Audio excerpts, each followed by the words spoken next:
All right, guys, welcome back. Definitely appreciate the support. I'm going to try this again. It's probably be my fourth time trying to record this video. Anyways, I'm going to start getting into like pass protection. And if you know my channel, you guys know I'm more so in like the simulated type of realm in regards to football. I like to run like real football concepts because I think football is just so interesting. I would say 99% of you were drawn to Madden because of watching real football, right? It's not like you've never watched football before in your life. It's not like you hate the sport football and you decided to play Madden, right? That doesn't make any sense. That would be like someone playing, like, that would be like me playing, I don't know, FIFA. I don't play it because I don't like soccer, right? So, your love for football has drawn you to the game. It's not the other way around. It's not like your love for Madden brought you to the game of Madden. No, the actual football sport brought you to this game. There's exceptions to that rule, right? And why do you love football? You love football for a variety of different reasons. I love it because of the strategic stuff that goes with football. And pass protection is like a whole nother world in itself when it comes to strategy. I'm just amazed at how complex it can get, how, it interacts with your plays and etc. And the more you learn about pass protection, the more effective you can be at attacking a wide variety of coverages, especially cover zero. Okay. You can beat coverages where they fake blitz. You can beat coverages where they actually bring the blitz. When you understand pass protection, you don't have to manipulate your plays in a way to where you're screwed if you read the defense wrong.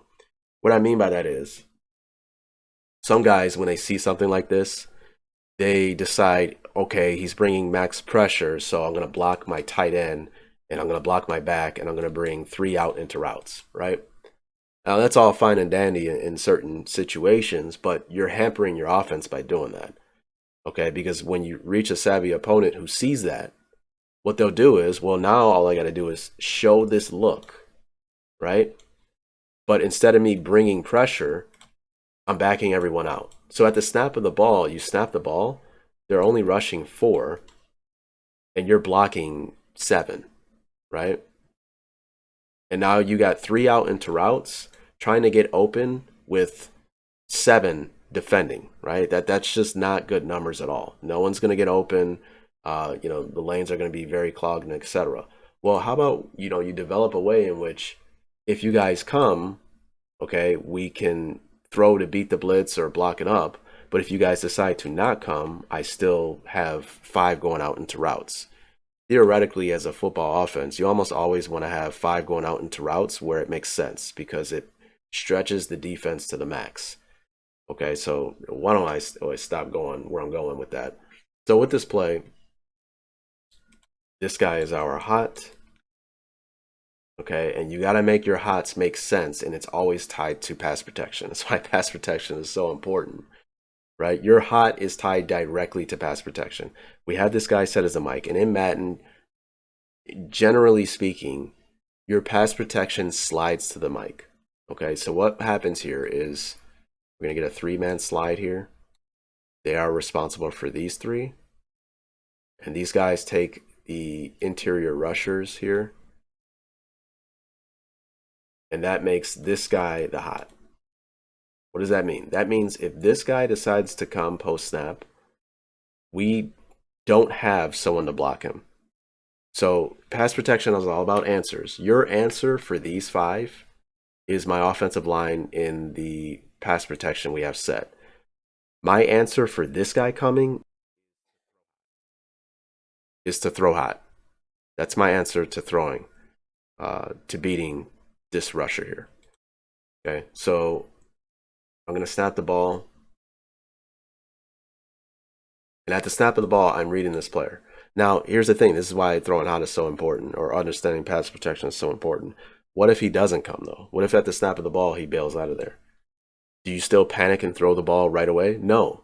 Why is that? That's because I know that these guys are all picked up with pass protection. So if you decide to bail out of there, well, that's fine because we're good in pass protection. I can read my concept side, or I can, look for the routes and make my throw.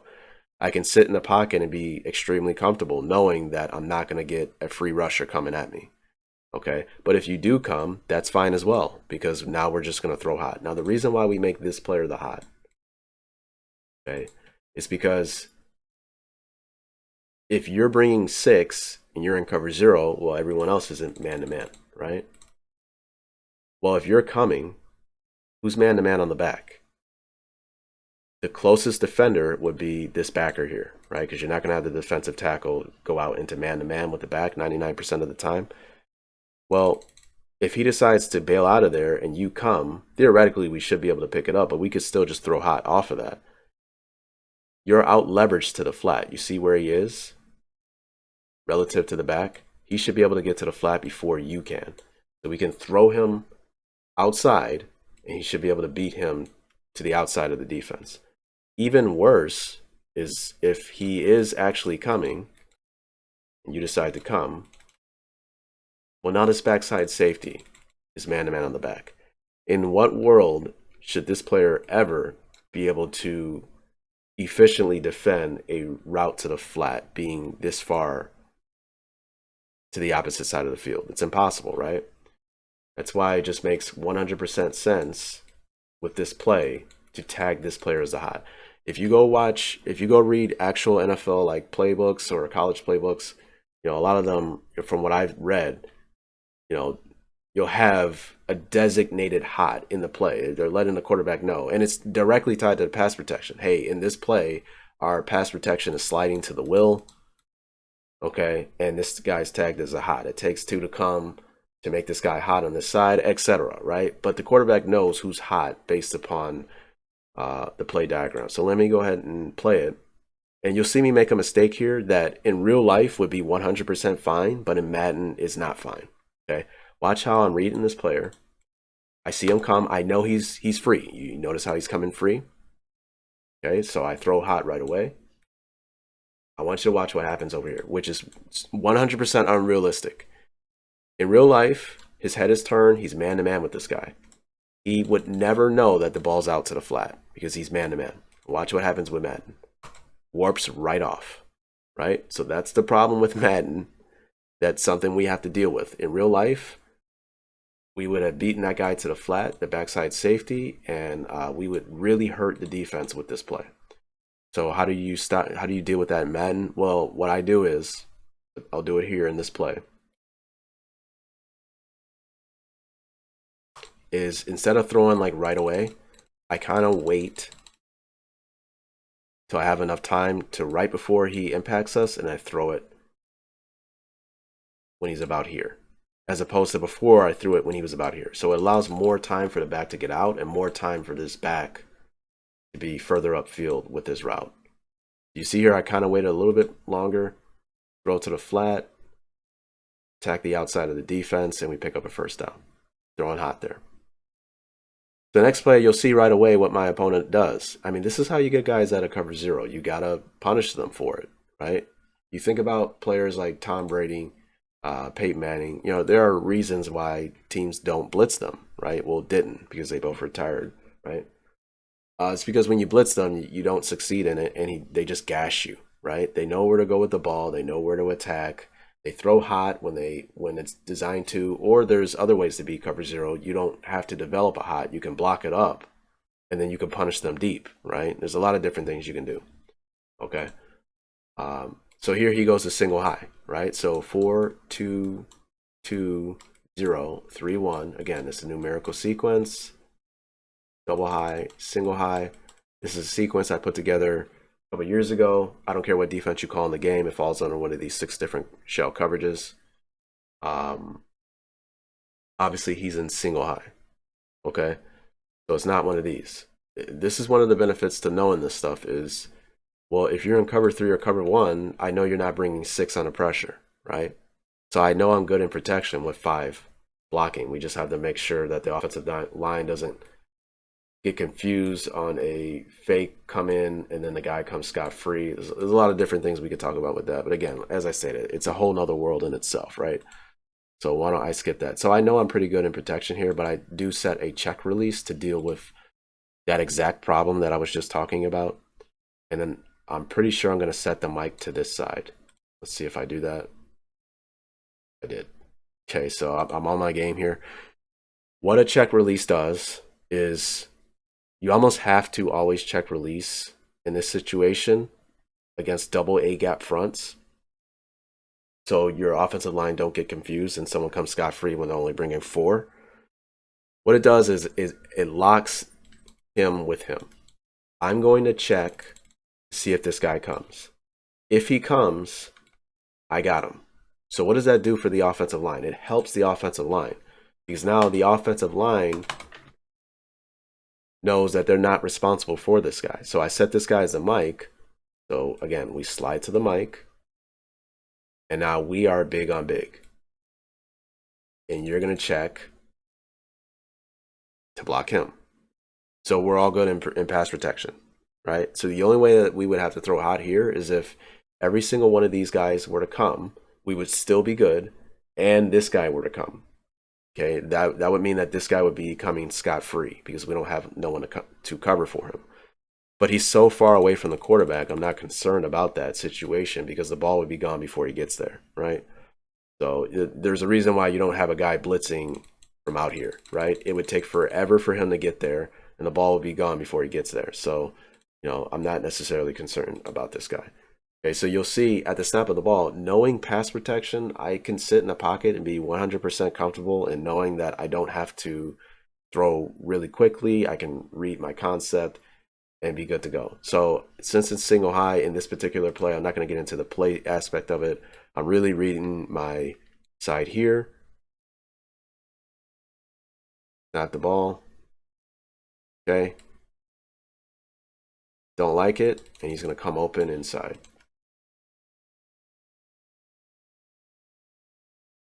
Okay, next play. Okay, again, same. And I run no huddle for a lot of reasons. I run it. One of the benefits of it is you're kind of locked in the play that you originally picked, and you're going to have to make some adjustments or audible out. Right? I'm just going to keep kind of punishing you in what you're doing. So he audibles into single high again, same aspect. I know it's not cover 0.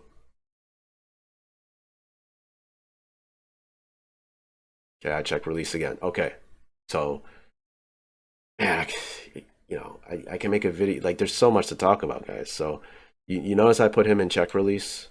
Well, where's the C icon? You notice how it's not on none of the players? That's because it's on this guy right here.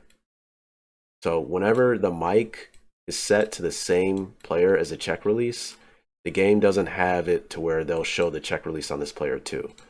So what does that mean? That means you are checking this player, and again, that locks it out for the back. What does that do for the offensive line? Well, now we are responsible for these 5 here. So I know I'm good in pass protection here. And I can just read the concept. I believe, again, since it's single high with my play here, I believe I read this side again. Okay. Yep. So I won't get into the play aspect. I have that for, different sections of my channel. Okay, so so this is the most important. I'm going to show you 2 more plays, and you're going to see, our understanding of coverage tied in with the blitz, where I get a touchdown in the next play, directly tied to this play. Okay, so here, again, he's in cover 0, so now he doesn't check in a single high, right? So I know, okay, it's probably cover 0 again. And we're going to do the same slide deal. You're the hot. So I want to throw it to the back, right? I want you to watch what happens. Snap the ball. Okay. You're coming. So right away, I know. Okay, you're man-to-man. You're man-to-man, and you're man-to-man, right? Locked. And this is where it gets interesting. Originally, that's what it is, right? And that's why we're able to out-leverage to the flat when he comes hot, because there's no way he should be able to make it.